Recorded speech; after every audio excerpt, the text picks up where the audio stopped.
Okay, so we're about to get into a reading.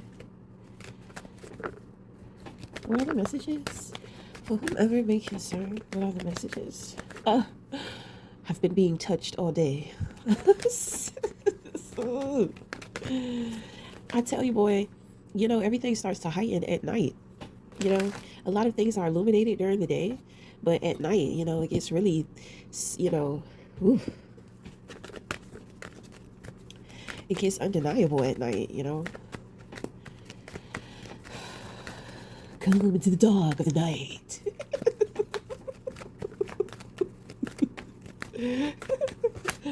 Okay, so on the outside, you have the Ten of Cups in reverse.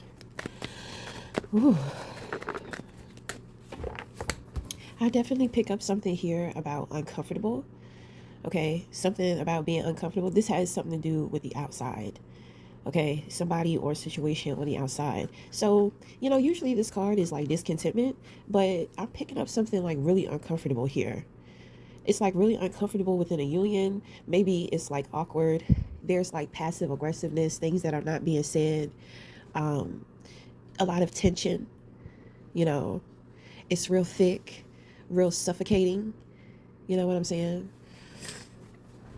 Um, and when I say suffocating, it's giving me like mental. You know how we talked about the passive aggressiveness? So if, somebody is not saying anything, but um,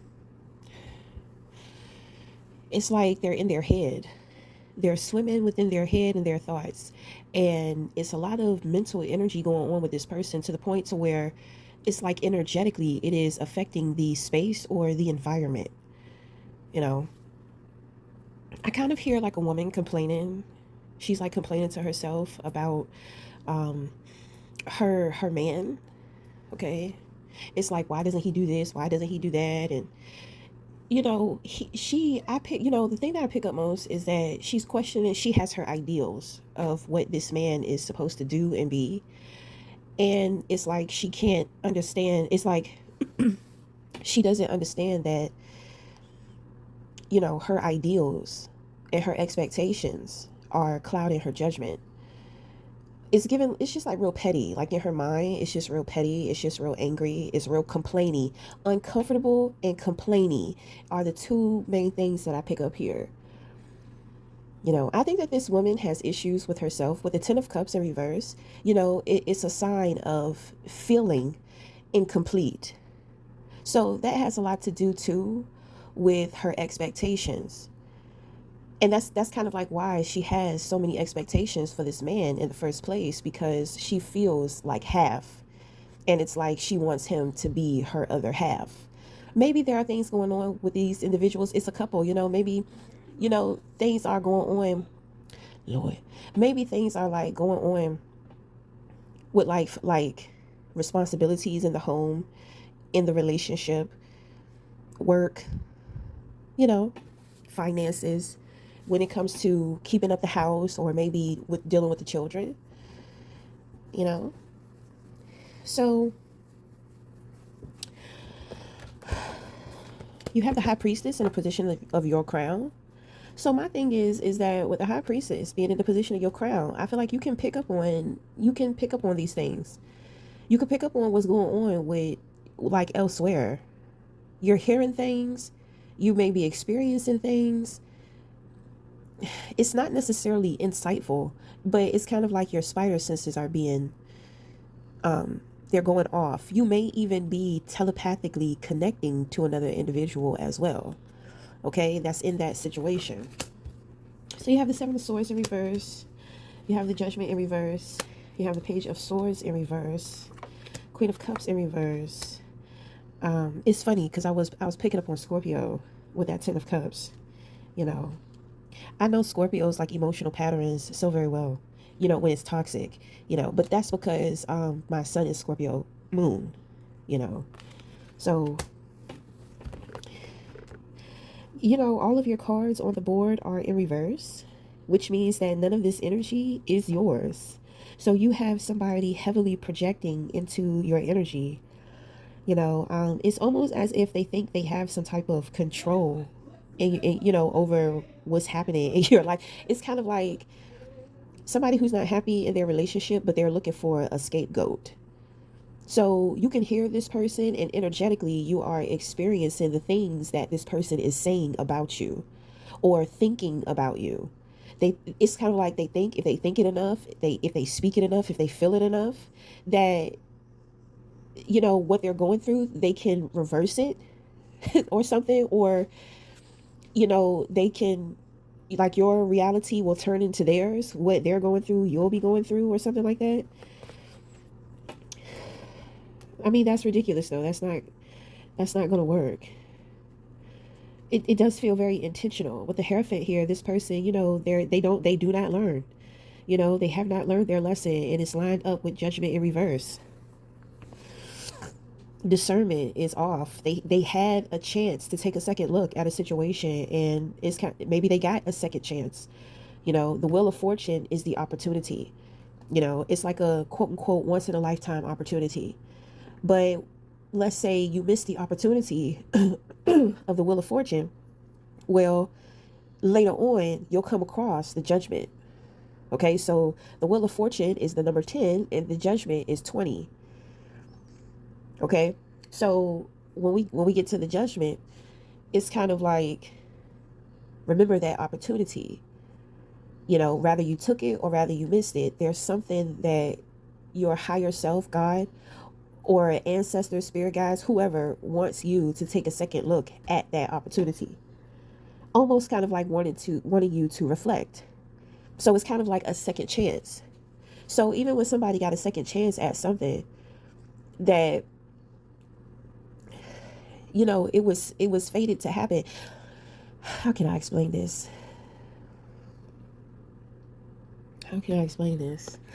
It's giving me, this was a once in a lifetime opportunity. This, whatever the Wheel of Fortune was in the past, it was not supposed to happen. There was no chance that you were supposed to run into a person or get that opportunity. But the thing is that the portal, your ancestors opened up a portal. Maybe you were dealing with opposition, so they created a path for you to go on, right? And when you go on that path, it disappears so that they can wipe out the opposition that jumped on your path. Usually individuals have the intentions of destiny swapping. Okay, so when they jump on your path, that's what that is. Okay, they've been opping up against you for a long time, but shit is not happening. You're not being bothered. You keep going. You know what I mean? So it's kind of like it gets to a point to where they want to oppose against you, but then they want to start doing the same shit or get into the same stuff, the same shit in which that you're into, doing the same thing, going the same way that you're headed. Even though they're still being opposing, it's kind of like a different level of, opposition. You know, just trying to, just an antagonist, just trying to be more of an antagonist and get some type of reaction out of you, or try to get you to disbelieve in yourself. A lot of the times the opposition starts off with trying to prove a point that they're right and you're wrong, but eventually the opposition begins to realize that they have the wrong idea about things, and that the way that they think and how they see and how they judge you is incorrect. So let's say, okay, because I deal with this shit, right? So I have a lot of people, it's kind of like, oh, you shouldn't be doing tarot, you shouldn't be doing this, you shouldn't be doing that. And a lot of the things in which that I have going on, people have looked at it as if, oh, it's not going to go anywhere, it's not going to do anything, because a lot of things in which that I'm doing, I mean, I'm building, I'm not in a rush. But with my experience, a lot of my opposition, they're always in a rush to get nowhere fast. So they're running off of the instant gratification programming. So everything that they do, they're trying to hurry up and do it. So, they'll throw some shit together. They'll get some resources, and they'll get in and start building on that foundation. Not too long after does that foundation crumble and fall.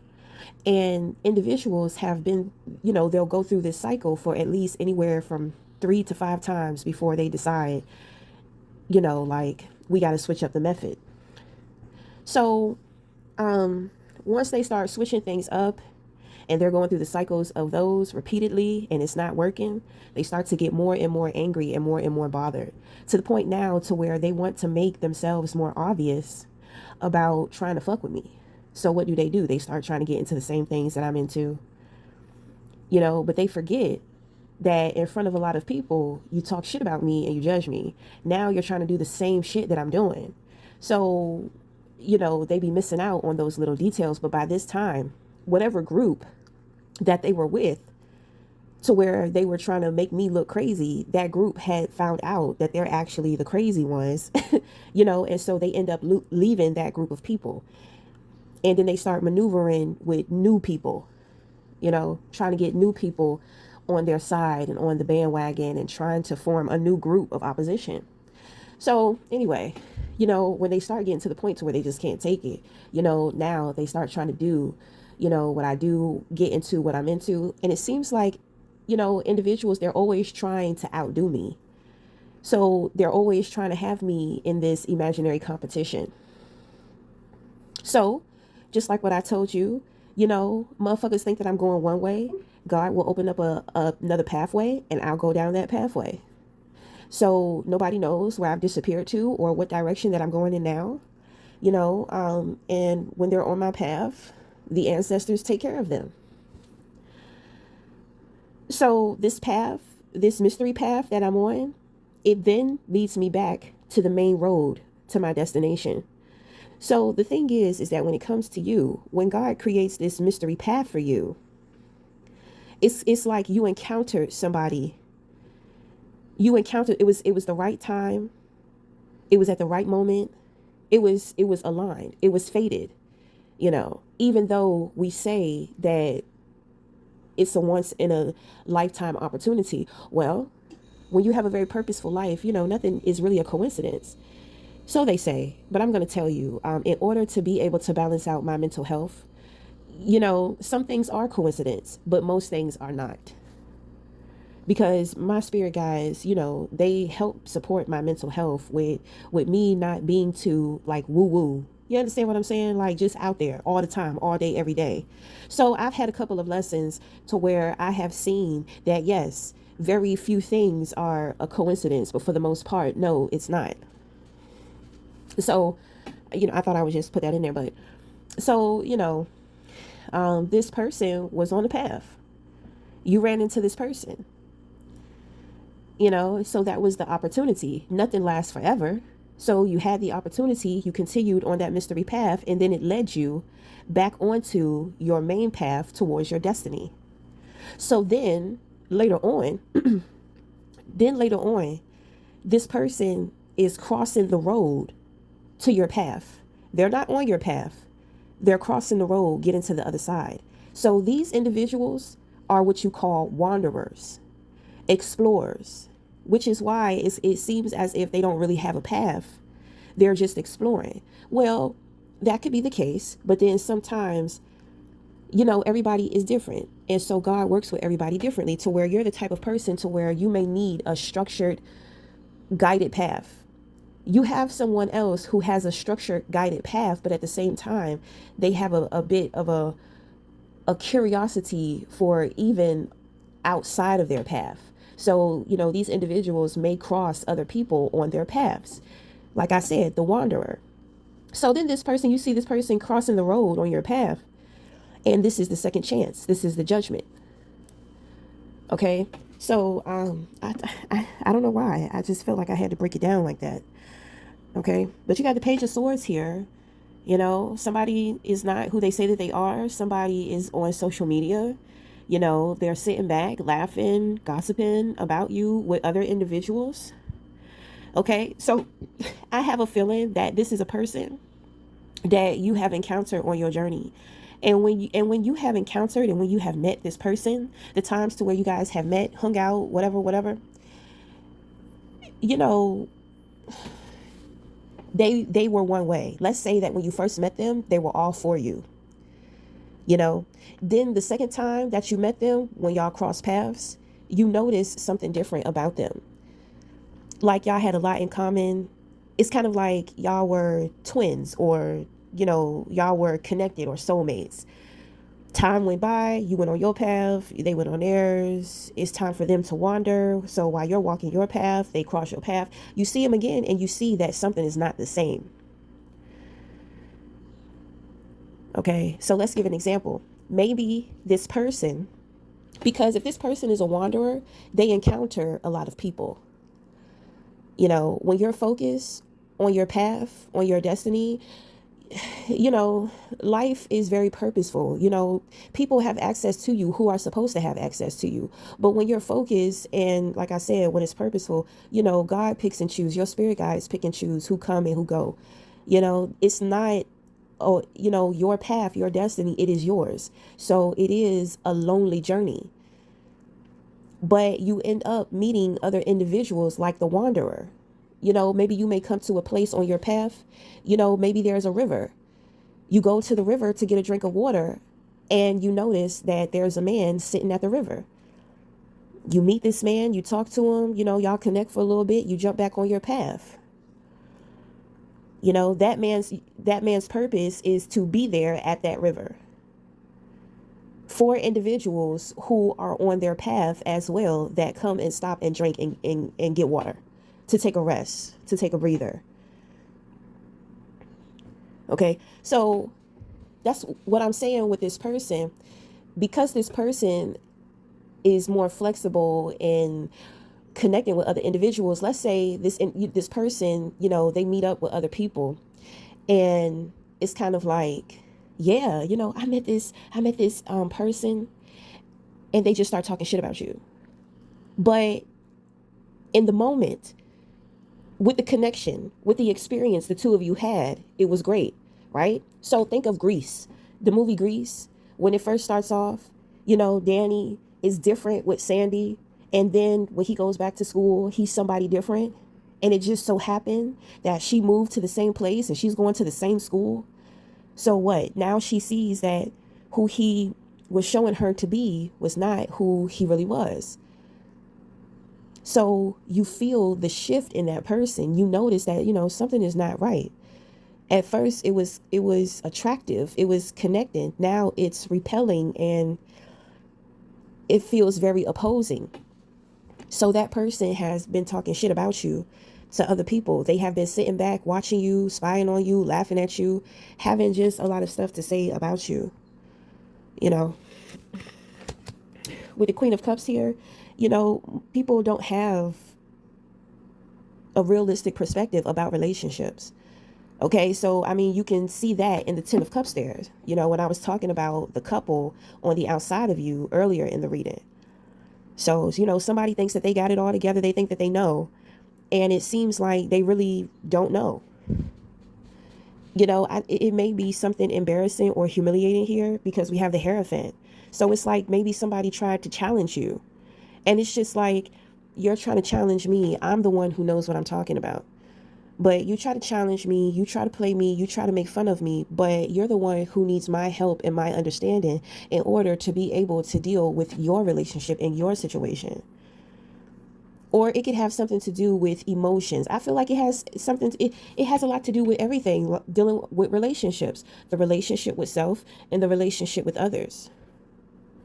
So while somebody was sitting back, kikiing, it's just like, motherfuckers is realizing that, they need you.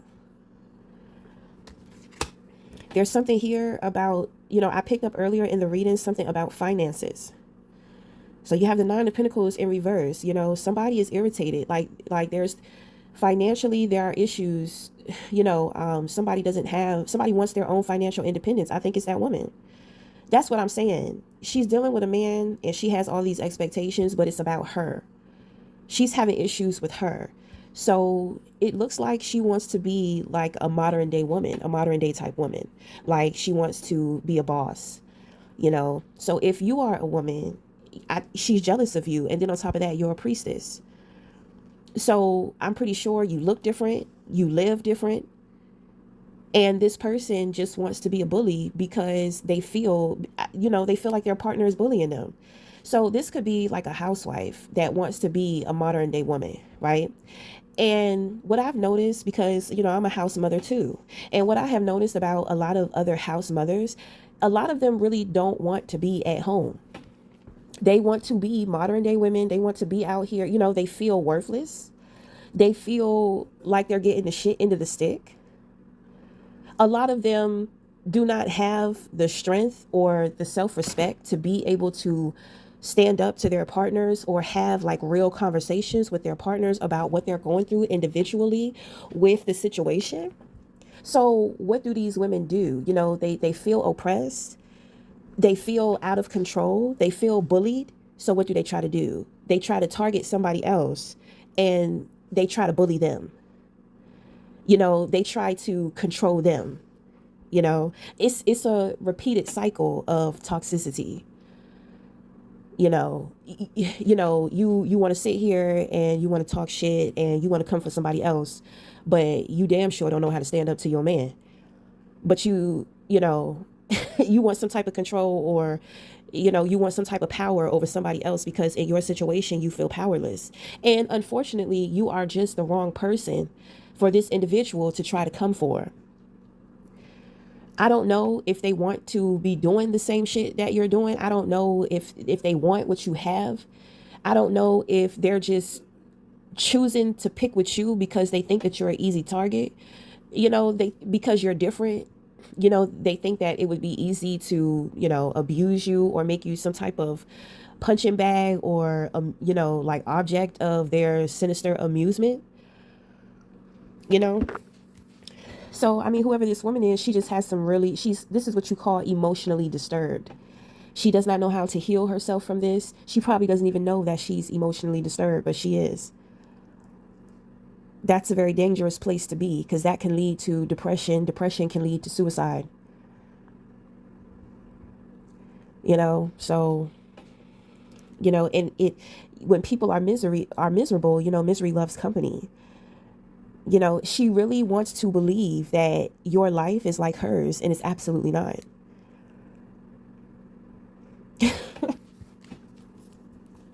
She has many lessons to learn, and she's not willing to do that. Now, this could also be a man, and this man, he could be doing these things. He doesn't feel bullied by his woman, but he's not happy.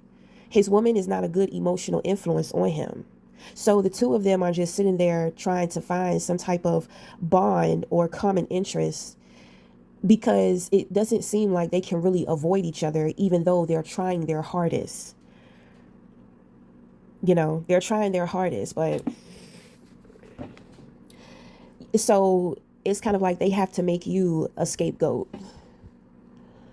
They have to make you the entertainment in their relationship.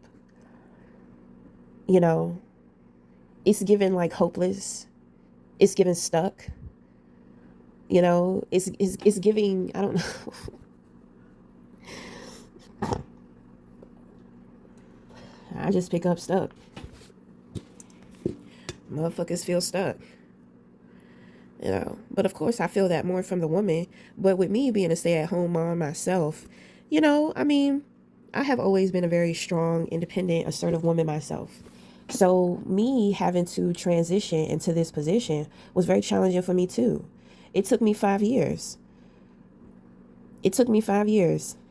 So from the time that my son was born till he was like 5 years old, I was really out here, trying to be like that boss bitch. But when it comes to having a child, because I mean, I had my own place, I was working, I was taking care of my son. But the thing is that I was too tired to deal with him, and then I had to focus on priorities: cooking, cleaning, laundry, making sure I'm scrambling to make sure that he has the basics. I'm too tired to go anywhere, too tired to play with him. I'm asleep while, he's in my room playing with his toys by himself, not connecting. Then my job is acting dumb and I'm getting tired and burnt the fuck out. You know what I'm saying? I'm just like, bruh, I don't want to do this. All I could think about was my son when I'm at work and how much I wish that I could be with him. So I mean, shit, it was a challenge for me and my baby daddy, but I wanted to be with my son. That's all I could think about. So, I mean, shit. The transition was very challenging, but for my son, it was worth it. So it's kind of like in this situation, it's not all that bad. You're just focusing, these people are just focusing on the negative, and they're just focusing on the bad things because they're not feeling good. So if they're not feeling good, then, mentally they're not well, if they're not feeling good, yeah, they're not having good thoughts. It's toxic as a motherfucker up in there, mentally and emotionally. It's just like one big dark toxic pool. Then it's uncomfortable. It's just, but feeling like stuck, like you can't go nowhere.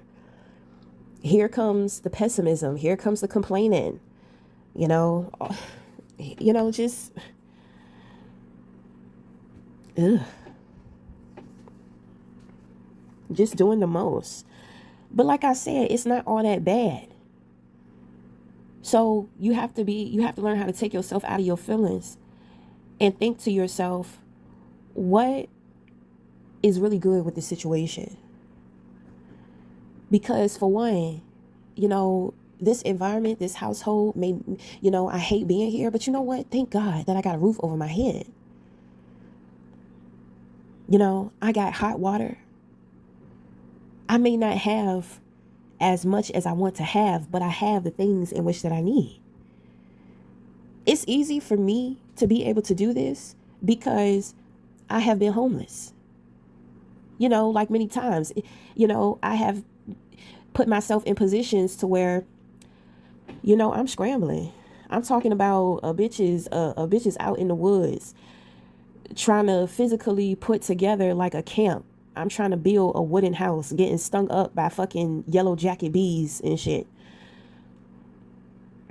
I'm learning how to start fires.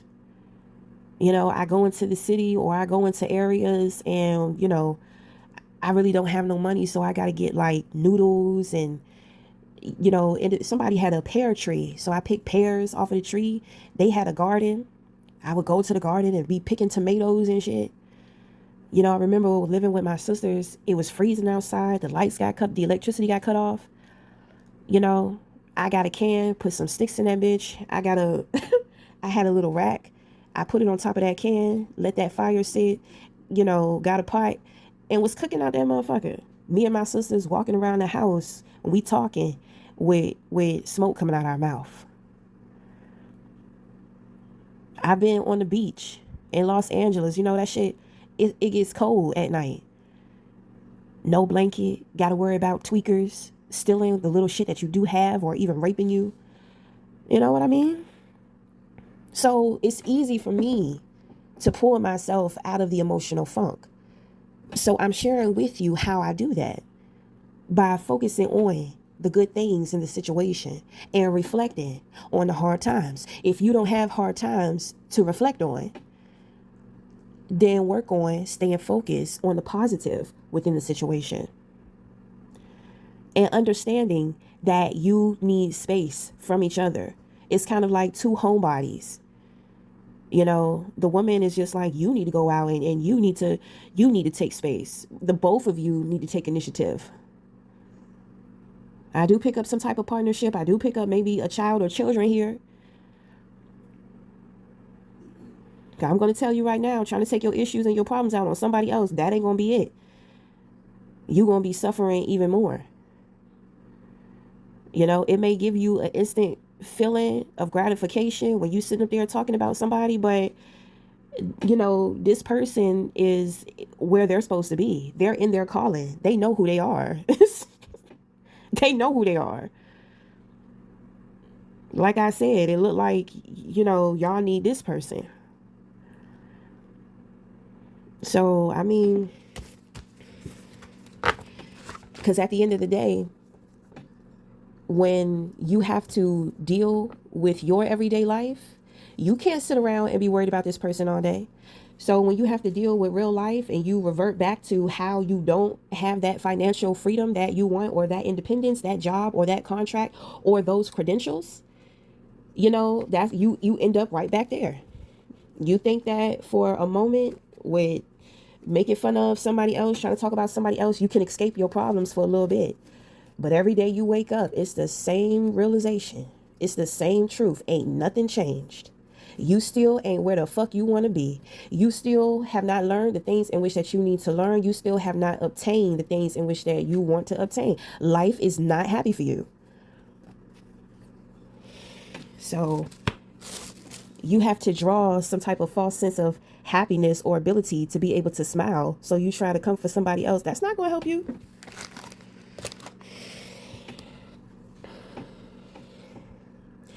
And then on top of that, this person knows what's going on. They ain't saying nothing because they don't care. They got the juice. They got the goods. They know you suffering. They don't feel sorry for you. They gonna keep listening to you suffer. Every time that you got something to say, every time you think that you want to do something, you need some type of amusement. But this person stands in their power and they know, so hey, when you think about it, who's the joke? Let it marinate. Until next time, we'll talk again. Thank you.